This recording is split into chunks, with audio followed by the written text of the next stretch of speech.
I think that Buddhism from the very beginning was scientific. It was the case of don't believe until you can prove it for yourself.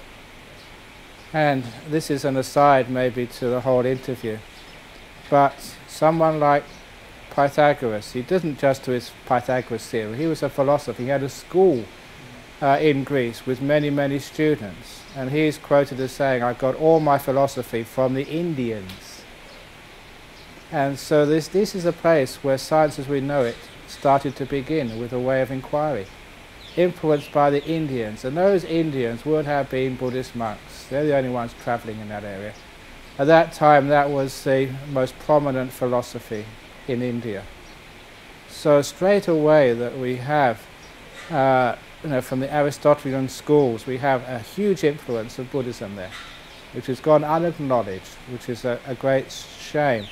It's an intellectual cowardice of the West not to acknowledge the Indian influence. And so then again was the rise of the Christian church. They were anti-science and anti-Greek philosophers.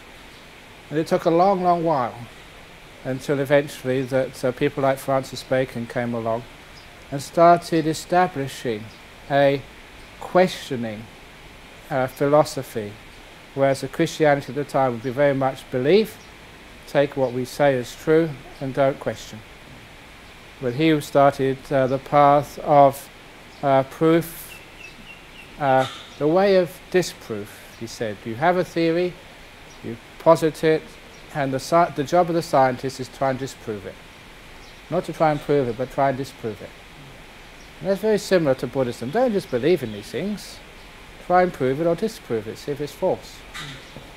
And that was very much a scientific way. So real Buddhism, I'm not talking about the superstitious Buddhism, the ritualized Buddhism which you can see in many places. I'm talking about the real Buddhism.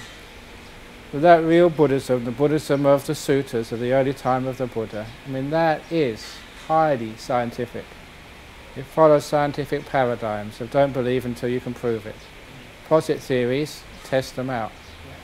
And that is very easy for me as a scientist to be a Buddhist, to combine the two seamlessly, whereas there is no conflict between them.